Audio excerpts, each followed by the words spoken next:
तो मदद की दरकार है बिहार को, पूरे बिहार को मदद की दरकार है। राजधानी पटना में जो रेस्क्यू चलाए जा रहे हैं उस पर विशेष नजर है हमारी। हमारे सहयोगी लगातार लगे हुए हैं और नगर निगम से भी हम सवाल पूछ रहे हैं कि नालों की उड़ाई अभी क्यों की जा रही है। हालांकि चलिए ठीक है, पहले पानी निकले और लोगों को राहत पहुंचे। हालांकि उन सभी बोट्स पर जो राहत सामग्री सवार हैं उनको रखा गया है, वो सारी चीजें हम आपको दिखा रहे हैं। 18 बोट्स हैं और अलग अलग इलाकों में जाकर लोगों को राहत के पैकेट्स बांटे जाएंगे, जिसमें दूध है, चूड़ा है, गुड़ है, ये सारी चीजें हैं। और हमारे साथ हमारे सहयोगी अमित जुड़े हुए हैं। अमित से हम बात कर रहे थे कुछ देर पहले। अमित तो उस निचले इलाके को बराबर दिखा रहे हैं जहां पर व्यवस्थाएं हैं। अमित को एक जानकारी देते हैं। अमित, अब ये आनंद बात कर रहे थे नगर निगम के कुछ कर्मचारियों से। उन्होंने कहा कि 4 से 5 दिन का वक्त लगेगा अगर बारिश नहीं होती है। और जब ये सवाल किया गया उनसे कि आपने जेसीबी का इस्तेमाल भी आप कर रहे हैं, तो उन्होंने कहा कि हाँ, नालों को साफ किया गया है और पूरी तरह से क्लियर हो चुके हैं, संभाव चल रहे हैं। 6 हैं जिनमें से 5 काम कर रहे हैं। ये अभी की जानकारी है। 4 से 5 दिन का वक्त और लगेगा।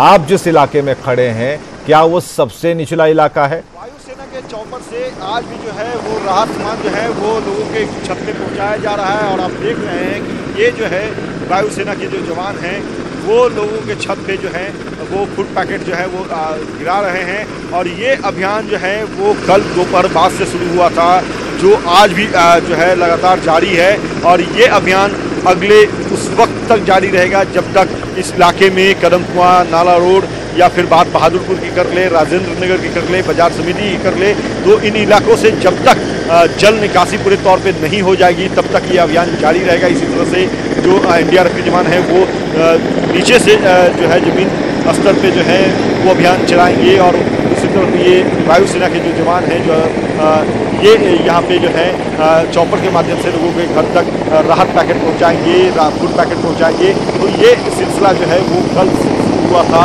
और आज भी जो है बदस्तूर जारी है, आगे भी जारी रहेगा। तो देख सकते हैं कि किस तरह से जो जवान हैं वायुसेना के वो यहाँ पे अपने चॉपर से घर तक फूड पैकेट पहुँचा रहे हैं। लोग भी जैसे ही ये गड़गड़ाहट की आवाज़ आई है चॉपर की, तो आप देख सकते हैं बड़ी संख्या में जो लोग हैं वो अपने अपार्टमेंट्स के, अपने घरों के छत पे पहुँच चुके हैं। और सभी चाहते हैं कि उन तक ये पैकेट पहुँचे, क्योंकि सबको ज़रूरत है भोजन की, सबको ज़रूरत है पानी की। सभी को लगभग हर एक घर की बात अगर बात कर ले तो जो लोग हैं बुजुर्ग व्यक्ति हैं उन्हें दवा की ज़रूरत है। मिनिमम रिक्वायरमेंट जो है वो लोगों को चाहिए, चूँकि लोग अपने घरों से निकल नहीं पा रहे हैं। जल जमाव जो है वो है जिसके कारण से लोग निकल नहीं पा रहे हैं। तो यहाँ ये तस्वीर जो है वो पटना की है और निश्चित तौर पे जो वायुसेना के जवान हैं वो राहत पैकेट जो है वो लोगों के घर तक पहुँचा रहे हैं। कैमरा पर्सन अजय दुबे के साथ अमित कुमार, न्यूज़ 18 पटना। तो फिलहाल आप देख पा रहे थे जो चॉपर्स के माध्यम से जो एयर ड्रॉपिंग कराई जा रही है राहत पैकेट्स की, उसे हम आपको दिखा रहे थे। जैसे ही चॉपर की आवाज आती है उन इलाकों में लोग अपने मकान की छतों पर पहुंच जाते हैं। उन्हें यह पता होता है कि राहत के पैकेट्स बांटे जाने हैं और ऐसे में वायुसेना का यह हेलीकॉप्टर रामबाण की तरह काम आ रहा है। और ऐसे में एनडीआरएफ की भी जो टीम है वो निचले स्तर के जो भी इलाके हैं वहां तक डोर टू डोर लेकर जा रही है इन पैकेट्स को। हालांकि ट्रैक्टर का इंतजाम किया गया है, उनके डालों पर भी सारे राहत के पैकेट्स रखे गए हैं जिनके जरिए लोगों तक मुहैया कराए जा रहे हैं। आप देख सकते हैं कि यहां पर अधिकारियों की पूरी टीम लगी हुई है। जो एनडीआरएफ की टीम है लगातार बचाव कार्य में लगी हुई है, लोगों को रेस्क्यू किया जा रहा है। हालांकि यह जरूर कहा जा रहा है कि पानी के स्तर में थोड़ी कमी जरूर आई है, संप हाउस काम कर रहे हैं और अगर बारिश नहीं होती है तो 3 से 4 दिन लग सकते हैं, क्योंकि ये जो तस्वीरें जितनी भी आप देख पा रहे हैं वो अभी निचले इलाकों की। अमित, कुछ देर पहले दिखा रहे थे आप, एयर ड्रॉपिंग कराई जा रही है, राहत पैकेट्स बांटे जा रहे हैं उन इलाकों में। और हम बराबर अपने दर्शकों से भी अपील कर रहे हैं कि जो मदद आपको मिल रही है वो और लोगों के बीच में भी वितरित कीजिए, क्योंकि कोई भी भूखा ना रहे। अमित, जो जानकारियां मिल पा रही हैं अभी कि 4 से 5 दिन और भी लग सकता है इस पानी को निकलने में। संप हाउस काम तो कर रहे हैं, लेकिन अभी जो ऊंचे इलाकों की तरफ से जो पानी आ रहा है उसका दबाव लगातार इन 2 इलाकों पर, कम से कम राजेंद्र नगर और कंकड़बाग के इलाके पर बना हुआ है। देखिए बिल्कुल विवेक, हम तस्वीर दिखा रहे हैं कि ये देखिए वायुसेना के जो चॉपर है जो बुलाया गया था यहाँ पे लोगों के घरों तक फूड पैकेट पहुँचाने के लिए। तो वो चॉपर जो है आज भी, चूँकि ये कल दोपहर से ये सिलसिला शुरू हुआ है, लोगों के घर तक जो है वायुसेना के इस चॉपर से जो है फूड पैकेट पहुँचाए जा रहे हैं। इस फूड पैकेट में चूड़ा है, गुड़ है, नमक है, पानी का बॉटल्स है, इसके अलावा बात कर ले तो बिस्किट्स हैं, मोमबत्ती है, माचिस है। तो जो मिनिमम रिक्वायरमेंट है अभी लोगों के लिए जो जीवन यापन करने के लिए, वो इस पैकेट में है, फूड पैकेट में है। और इसे जो है गिराने का, लोगों के घर के छतों पे गिराने का जो काम है वो जारी हुआ है। आज अभी पहली ये चॉपर जो है वो ये खेप लेकर के आई है। कल दोपहर से ये सिलसिला शुरू हुआ था और आज भी यहाँ पे जो जवान हैं, बिहार पुलिस के जवान हैं, वायुसेना के चॉपर में बैठे हुए हैं और वो जो है लोगों के घर पे जाकर करके फूड पैकेट जो है वो गिरा रहे हैं। और देख सकते हैं विवेक कि ये जो लोग हैं वो जैसे उनके कानों तक राहट गई है वायुसेना के चॉपर की, तो वो भागे अपने छत पे चले आए, क्योंकि सभी को ज़रूरत है भोजन की, सभी को ज़रूरत है पानी की, मिनिमम रिक्वायरमेंट जो है जीवन यापन की, तो सभी को ज़रूरत है। और सभी जो है अपने घरों की छत पे आ चुके हैं और फूड पैकेट जो गिराया जा रहा है उसे ले रहे हैं। तो जो अधिकारी हैं उन्होंने भी अपील किया है न्यूज़ 18 के माध्यम से कि अगर आपके छत पे फूड पैकेट गिर रहा है तो उससे आसपास के लोगों में भी बांटें, क्योंकि जिसकी छत ऊँची रहेगी वहाँ पे फूड पैकेट जो है वो गिराया जाएगा। नीचे जो लोग हैं जो जिनके मकान का लेवल नीचा है तो उनके पास भी ये फूड पैकेट पहुँचे। तो इसके लिए आप आपस में हाथ बढ़ाइए, एक दूसरे का हाथ बटाइए, एक दूसरे का ख्याल रखिए। ये जो है कोशिश जो है वो यहाँ पे की जा रही है और लोगों से जो अपील किया गया है जिला प्रशासन से, तो उसका भी असर कुछ हद तक देखने को यहाँ पे मिल रहा है। आप देख सकते हैं कि एक इलाके में एक जगह पे जाता है चॉपर और वहाँ पे फिर वो ड्राई फ्रूट गिराता है। मैक्सिमम ड्राई फ्रूट जो है वो गिराया जा रहा है, ड्राई फूड पैकेट जो है वो गिराया जा रहा है। और दूसरे फिर कुछ डिस्टेंस पे जाकर के फिर फूड पैकेट जो है वो दूसरे छत पे गिराया जा रहा है। तो ये सिलसिला जो है वो लगातार जारी रहेगा विवेक, उस वक्त तक जारी रहेगा जब तक इस इलाके से जल निकासी ना हो जाए, जब तक लोग जो है अपने घरों से निकलने के लिए सहूलियत लोगों की ना हो जाए, तब तक ये सिलसिला जारी रहेगा। और दूसरी तरफ एनडीआरएफ के भी जो जवान हैं वो भी नीचे से जो वोट के माध्यम से जो है लोगों के घर घर जाकर के फूड पैकेट पहुंचाने का काम कर रहे हैं, मिनिमम रिक्वायरमेंट जो है वो पहुंचाने का काम कर रहे हैं। और साथ ही साथ लोगों को घर से बाहर जिन्हें आना है, जो चाहते हैं कि सुरक्षित जगहों पे जाएं, अपने घर से दूसरी जगहों पे वो जाना चाहते हैं, तो उन्हें वो ले करके भी आ रहे हैं। तो यहाँ पे ये जो मदद की तस्वीर जो है वो सबसे पहले न्यूज़ 18 दिखा रहा है कि देखिए किस तरह से आज फिर से जो ये अभियान है वो चला है, अभियान जारी हुआ है और ये सिलसिला चलता रहेगा, तब तक चलता रहेगा जब तक इस इलाके से जल जमाव की जो स्थिति है वो सामान्य नहीं हो जाती है। तो अभी डीएम भी इस इलाके में आए हुए हैं, एसएसपी भी आई हुई हैं, तो इसके साथ साथ जो जिला प्रशासन के आला अधिकारी हैं सभी इस इलाके में आए हुए हैं और लोग वोट्स के माध्यम से जा भी रहे हैं, लोगों से मिल रहे हैं, लोगों की बात सुन रहे हैं, लोगों को क्या ज़रूरत है, कहाँ क्या समस्या है, तो वो काम जो है वो किया जा रहा है। लेकिन सबसे बड़ी बात है और सबसे राहत वाली जो खबर है वो यही है कि वायुसेना के चॉपर से जो है वो लोगों के घर पे फूड पैकेट जो है वो गिराने का सिलसिला जो है वो आज अभी शुरू हो चुका है। अमित, लेकिन हम देख पा रहे हैं कि मौसम विज्ञान जो केंद्र है उसने जो भी अभी फोरकास्ट किया वो सही तरीके से सामने नहीं आ पाई, जिसका जिक्र मुख्यमंत्री नीतीश कुमार ने भी किया था। राहत पैकेट्स बांटे जा रहे हैं लेकिन आसमान में गहरे जो बादल हैं वो कुछ और ही इशारा कर रहे हैं, क्योंकि अगर नगर निगम के कर्मचारियों से जब सवाल किया गया तो उन्होंने कहा कि अगर बारिश नहीं होती है तो 4 से 5 दिन लग जाएंगे पानी को निकलने में। देखिए बिल्कुल विवेक, मौसम जो वैज्ञानिक हैं, जो जानकार हैं, उन्होंने तो आशंका जताई है कि आज जो है वो बारिश नहीं होगी, लेकिन बादल जो है वो मंडरा रहे हैं। बादल जो है वो कुछ और ही इशारा कर रहा है। हालांकि हम कामना करेंगे कि बारिश ना हो, क्योंकि लोगों का जनजीवन जो है वो पूरी तरह से प्रभावित हुआ है। जो जल जमाव हुआ है उसके कारण से जो लगातार बारिश हुई है 3 दिनों तक, तो उसका असर जो है वो खास तौर पे इन इलाकों में, पटना के जो निचले इलाके हैं, राजेंद्र नगर है, नाला रोड है, कदम कुआं है, बहादुरपुर है, बाजार समिति है, तो इन इलाकों में खासा असर जो है वो देखने को मिल रहा है। लोगों को खासी समस्या हो रही है, जल जीवन पूरी तरह से कहें तो प्रभावित है।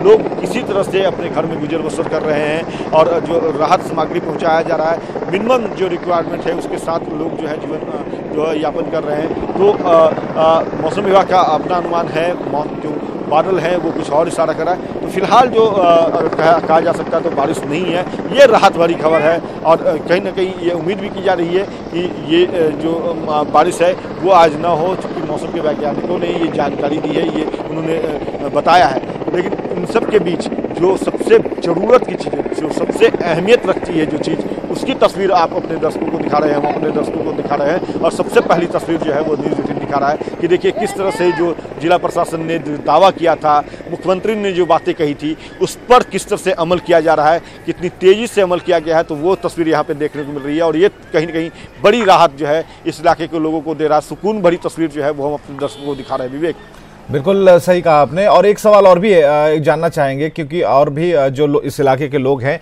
उन्हें मालूम हो सके, क्या यहाँ पर बिजली आपूर्ति बहाल कर दी गई है या फिर उसे अभी रोक कर रखा गया है? देखिए यहाँ पे कुछ लोग भी हैं, आ रहे हैं, इनसे हम बात करते हैं, इनसे जानते हैं कि जो जरूरत है, जो ये बताइएगा कि इस इलाके में अभी स्थिति क्या है? क्या बस ये फ्लाईओवर के अगल बगल में जो है फेंक के दिया जा रहा है चारों तरफ। जस्ट इसके पीछे 11F रोड है जिसमें कि हमारे रिलेटिव फंसे हुए हैं। हम सामान लेकर, ये बच्चे कहाँ से लेकर आ रही हैं? राजेंद्र नगर वहाँ कॉलोनी में से लेके आ रहे हैं। तो ये कितने 12 दिन के हैं। 12 दिन के बच्चे हैं। हाँ। ये अभी अंदर थे। हाँ हाँ जलजमाव की हाँ हाँ पानी में डाल के पानी से निकाला हम लोग, इतना एकदम डूब करके। पहले तो कोई एक्शन लेते नहीं है, जब पानी भर जाता है तब एक्शन लिया जाता है। कितने का नुकसान हुआ है उसका तो कुछ पता ही नहीं है। और जब पानी कम होने के बाद दवा मुहैया कराया जा रहा था, दवा मिल रहा कुछ नहीं मिला, नहीं कुछ नहीं। एक और हैं माँ हैं, उनसे भी हम बात करते हैं। 1 मिनट यहाँ पे हम बात करते हैं। ये बताइए कि हॉस्पिटल में थी क्या आप लोग? नहीं, घर पे थे। घर पे थे। जी। दवा मिल रहा था, दूध मिल रहा था? हाँ, दूध मिल रहा जी जी जी। तो अब इनको कहाँ लेकर? अब लेकर जा रहे अपने घर पे। अपने घर पे जी जी। तो चलिए विवेक, तो ये सियासत जो है वो लोग बता रहे हैं कि कुछ इलाके में जो है मिनिमम रिक्वायरमेंट जो है वो भी नहीं पहुंच पा रहा है। जो राजेंद्र नगर रोड नंबर 11 की बात इन्होंने की है, उन्होंने भी बताया है कि इस इलाके में जो है कुछ जगहों पे राहत सामग्री पहुंच रहा है, कुछ जगहों पे नहीं पहुंच रहा है। और शायद यही वजह है विवेक, जो हम बात कर रहे थे, आप लोगों से अपील कर रहे थे कि लोग छीना झपटी ना करें। NDRF के जो जवान हैं, SDRF के जो जवान हैं, उन्हें अपना काम करने दें। वो लोगों की मदद करने आए हैं, वो उनके लिए सब एक बराबर है, कहीं वो भेदभाव नहीं कर रहे हैं, वो अपना काम कर रहे हैं। तो कृपया आप इस तरह से मत करें, छीना झपटी ना करें, ताकि ये जो मिनिमम रिक्वायरमेंट की जो जरूरत की सामानें हैं वो हर जगह पहुंचे। क्योंकि जब आप छीना झपटी करेंगे तो कहीं ना कहीं NDRF के जो जवान हैं, SDRF के जो जवान हैं, जो राहत पहुंचाने का काम कर रहे हैं, उनको भी तकलीफ होती है और वो अपना काम उस स्तर तक नहीं कर पाते हैं जो उन्हें करना है, जो जिम्मेवारी उनके कंधों पर दी गई है। जिस पुल पर अभी आप हैं वो 2 इलाकों को जोड़ती है। हमें जरा ये बताइए कि इस पुल पर काफी भीड़ चहलकदमी लोगों की दिख रही है। जो लोग हैं क्या पलायन कर रहे हैं, वो लोग किसी दूसरी जगह शिफ्ट हो रहे हैं? कौन है ये लोग? कई यहाँ पर कोचिंग चलते हैं या फिर छात्रावास हैं, तो क्या वहां पर जो लोग दिखाई दे रहे हैं, काफी भीड़ है उस पुल पर?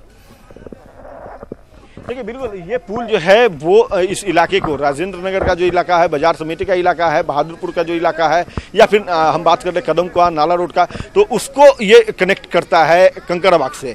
और कंकड़बाग का जो ऊपरी सतह है, हालांकि कंकड़बाग का जो निचला स्तर है वहाँ पे भी जल जमाव है, बुरी स्थिति है, लेकिन ऊपरी सतह जो है पुराना बाईपास का जो इलाका है विवेक, आप बखूबी जानते हैं, तो उस इलाके में जल जमाव की स्थिति नहीं है। तो लोग इस इलाके से निकल करके पुराने जो ओल्ड बाईपास है वहाँ जा रहे हैं, और उसके बाद राजेंद्र नगर स्टेशन है वहाँ से या तो ट्रेन लेकर के अपनी मंजिल को जा रहे हैं, या फिर जो व्हीकल है, निजी जो वाहन जो चल रहे हैं, उसके माध्यम से दूसरी जगह पे जा रहे हैं, सुरक्षित जगह पे जा रहे हैं। तो ये सिलसिला जो है वो आज इसलिए तेज हुआ है क्योंकि हमने पहले बताया कि अब इस इलाके में जो है पानी का लेवल जो है वो थोड़ा कमा है, और इसके कारण से लोग जो है वो आसानी से अपने घर से निकल पा रहे हैं, जा रहे हैं। दूसरी तस्वीर देखिए, ये मदद की हाथ है, ये मदद के हाथ है। एक घर से जो है यहाँ से ब्रिज से ये दूध का पैकेट इन्हें दिया गया, ये इनको जितनी ज़रूरत थी उतना ये रखे, उसके बाद दूसरे को ये जो है वो भेज रहे हैं, पैकेट जो है वो पहुंचा रहे हैं। तो इस तरह से एक दूसरे के लिए सहयोग का हाथ जो है वो भी लोग बढ़ा रहे हैं। लेकिन एक जो कहीं ना कहीं चिंता करने वाली जो तस्वीर थी, जो बात थी, वो यही थी कि NDRF के जवान जब वोट लेकर कर रहे हैं, उनके वोट्स पे जो फूड पैकेट हैं, जब राहत के सामान हैं, तो उनके साथ छीना झपटी किया जा रहा है। बिल्कुल अमित, एक बात और भी जानना चाहेंगे, वो अपील हम बिल्कुल करेंगे कि आप छीना झपटी ना करें और एनडीआरएफ की टीम आपके सहयोग के लिए पहुंची है तो आप एक दूसरे की भी मदद करें। एक चीज हम जानना चाहेंगे कि आप कितनी फ्रीक्वेंसी है इसकी, क्योंकि एक बार हमने चॉपर देखा है जो आपने दिखाया, तो कितनी देर इन्हें लगती है दोबारा उस चॉपर पर लोड कर सारे राहत सामग्री को लेकर इस इलाके में आने में और बांटने में? देखिए विवेक, ये जो चॉपर है इसमें जो है तकरीबन 10,000 के आसपास में पैकेट जो है वो लोड किया जाता है। लोड करने में कम से कम समझ सकते हैं कि एसके मेमोरियल हॉल है, आप पटना से वाकिफ हैं, तो एसके मेमोरियल हॉल में ये ट्रक्स में लोड होते हैं, तो उसमें लोड करने में कम से कम 1.5 से 2 घंटे का वक्त लगता है। उसके बाद वो ट्रक जो है वो जाता है स्टेट हैंगर, पटना एयरपोर्ट जाता है, और वहाँ फिर वो ट्रक को जो है उसमें रखे सामान जो है वो चॉपर में डाले जाते हैं, और उसके बाद चॉपर इन इलाकों में पहुंचता है। तो कम से कम जो है 4 घंटे का वक्त लगता है एक बार चॉपर जो है लोड होने में, और उसके बाद यहाँ आकर के चॉपर जो है वो तकरीबन 15 से 20 मिनट में डिस्ट्रीब्यूट कर देता है। 10,000 पैकेट, चूंकि 20 के 25 जो जवान हैं वो चॉपर में होते हैं, तो 25 कह सकते हैं कि आधे घंटे का वक्त लगता है जब वो यहाँ पे डिस्ट्रीब्यूट कर देते हैं, और वापस से फिर जो चॉपर है वो एयरपोर्ट के लिए चला जाता है। और दूसरी जो खेप होती है वो तैयार रहता है ट्रक का, तो उसमें दूसरा जो खेप लेना होता है उसमें थोड़ा कम वक्त लगता है, आधा कह सकते हैं तो तकरीबन 1.5 से 2 घंटे का ही वक्त लगता है। तो ये सिलसिला जो है वो चलता रहेगा विवेक। और जो जिला प्रशासन, राज्य सरकार ने जो दावा किया है, जो बातें कही है कि लोगों को जीवन यापन के लिए मिनिमम रिक्वायरमेंट जो है वो हम फुलफिल जरूर करते रहेंगे, तो वो सिलसिला जो है आज भी जारी है। और लोग जो हैं हालांकि अपने घरों से निकल करके सुरक्षित स्थान पे जाने लगे हैं, तो ये भी एक कहीं न कहीं राहत भरी तस्वीर जो है वो है, क्योंकि इस इलाके में इतना अधिक पानी था कि लोगों को निकलना जो है वो मुमकिन नहीं था। लोग चाह के भी अपने घर से नहीं निकल पा रहे थे। एनडीआरएफ के भी जो जवान थे उनके पास मिनिमम संख्या में, चूंकि 18 ही वोट है और बड़ा घना इलाका है यहाँ पे, तो हर किसी को निकाल लेना ये संभव नहीं था। तो अब जब लेवल कमा है तो लोग स्वतः भी इस इलाके से निकल रहे हैं, और जो राहत सामग्री है वो पहुंचाने का काम जो है वो एनडीआरएफ के जवान जो है, एसडीआरएफ के जवान जो है वो कर रहे हैं। और इसकी समीक्षा जो है जिलाधिकारी कर रहे हैं। कोई अनाउंसमेंट भी हो रही है वहां? जी विवेक, देखिए बिल्कुल विवेक, चूंकि ये सिर्फ काम दायित्व दे कर जो है वो अधिकारी अपने निश्चिंतता के साथ बैठ नहीं रहे हैं। खुद डीएम जो है वो समीक्षा करने आए हुए हैं, एसएसपी समीक्षा करने आई हुई हैं, उनके साथ जिला प्रशासन के तमाम जो आला अधिकारी हैं, चाहे हम एसडीएम सदर की बात कर ले, एसडीएम हम पटना सिटी की बात कर ले, एसडीएम हम बाकी इलाकों की बात कर ले, तो सभी यहाँ पे हैं। चूंकि सबसे ज़्यादा अगर कहा जाए तो जो कह सकते हैं तो इसको संकट की घड़ी जो है वो इस इलाके में है, तो यहाँ पे समीक्षा भी की जा रही है, क्योंकि अगर दायित्व देकर करके ये निश्चिंत हो जाएंगे तो शायद जो अधिकारी हैं वो थोड़े सुस्त पड़ जाएं। तो कहीं ना कहीं उनका हौसला भी बढ़ाना है, उन्हें जो जिम्मेवारी दी गई है उसका भी ईमानदारी पूर्वक जो है निर्वहन हो, और ये जो जवान हैं वो काम करते रहें, तो वो भी किया जा रहा है। समीक्षा के साथ साथ हौसला अफजाई भी की जा रही है। खुद डीएम जो है वो मॉनिटरिंग कर रहे हैं, मुआयना कर रहे हैं, खुद वो इस इलाके में अभी वोट से निकले हैं, तो समझ सकते हैं विवेक कि युद्ध स्तर पर ये काम चल रहा है। लेकिन सबसे बड़ा सवाल जो है वो ये है कि ये जल जमाव की स्थिति आखिर बनी क्यों, क्योंकि सवाल यहीं से उठता है। शासन जानता था, प्रशासन जानता था कि यहाँ पे बारिश होगी तो ये स्थिति हो जाएगी, और लोगों की नाराजगी भी इसी बात को लेकर के है कि बातें तो शासन ने बड़ी बड़ी की थी कि इस बार जल जमाव नहीं होने दिया जाएगा, इतना करोड़ सरकार प्रशासन ने अपनी तरफ से नाकामी दिखाई वहां पर, जो इसका असर है कि यहाँ पर, लेकिन कई जिम्मेदारियां हम लोगों की भी बनती है कि हम पॉलिथीन में खाना भरते हैं, कचरा भरते हैं और उसे फेंक देते हैं। कहीं ना कहीं ये भी एक बहुत बड़ा कारण बना कि उन नालों को जाम कर गया। और दिन भर हम कवरेज जारी रखेंगे, हमारे सहयोगी लगातार जुड़े हुए हैं। हमारी अपील यही है कि आपके साथ, आपके सहयोग के लिए जो टीमें लगी हुई हैं सरकार की तरफ से, उनकी आप मदद करें, और जो राहत पैकेट्स आप तक पहुंचाए जा रहे हैं, चाहे वो एयर ड्रॉप कराए जा रहे हैं, उनसे भी आप लोगों तक पहुंचाएं। अगर आपकी जरूरत का सामान आप तक पहुंच गया है, आपके पास अतिरिक्त कोई पैकेट है, तो उसे अपने पड़ोसियों को भी दें, ताकि हर जरूरतमंद तक वो राहत पहुंच पाए। कवरेज जारी है, बने रहिए हमारे साथ।